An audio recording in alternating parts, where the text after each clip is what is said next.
ఇది వాస్తవం కాదా? నేను శివరాంపల్లి, మైలారదేవరపల్లి ఇట్లాంటి ఏరియాలలో మాట్లాడుతున్నా. అక్కడ పోతే మీకు టాక్సిక్ స్మెల్ వస్తుంది. అక్కడ గ్రౌండ్ వాటర్ ఎంత పొల్యూట్ అవుతుందో, అక్కడ ప్రజలకు ఎంత ఇబ్బంది కలుగుతుందో. ఈ వాటర్ని నువ్వు మళ్ళీ యూజ్ చేసేటట్టు ఉందానంటే వాటర్ అన్యూజబుల్ ఉన్నది. మళ్ళీ ఇదే వాటర్ని కొన్ని ట్యాంకర్లు వేసుకొని పోయి మన ఇంట్లో కూడా తెచ్చిస్తుంది. అంటే పబ్లిక్ హెల్త్ రిస్కులు, లీగల్ రిస్క్ అని అంటే హైకోర్టులు ఎన్ని చూస్తాయి, ఎన్ని తీర్పులు ఇస్తాయి? మళ్ళీ ఈ పొల్యూషన్ కంట్రోల్ బోర్డులకు జీతాలు ఇద్దామా, లేకపోతే వీళ్ళని మళ్ళా అసెంబ్లీ సాక్షిగా ఎవడైతే పని చేయడం అని గుడ్డలో తీసి కొడతా అని ఎందుకు మాట్లాడవు ముఖ్యమంత్రి నువ్వు? హైడ్రా వచ్చి కొంచెము గొప్పనో ఏదో ఒకటి జర డిఫెన్స్ ఆడింది, నడిపించింది, పెట్టింది, పోయింది. ఇప్పటికీ 5,800 కంప్లైంట్లు వచ్చినాయి. 12 లేక్లను రీస్టోర్ చేసినామని చెప్తున్నారు. 200 ఏకర్లు రీక్లెయిమ్ చేసినామని చెప్తున్నారు.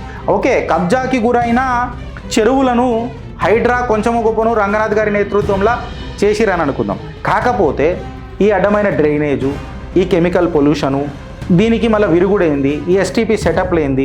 రేవంత్ రెడ్డి గారు కూడా ముక్కుబొడిగా ఈ హైడ్రా మన రంగనాథ్ గారిని పెట్టి బతుకమ్మకుంటా డెవలప్ చేసేందుకు బతుకమ్మ వస్తుందని.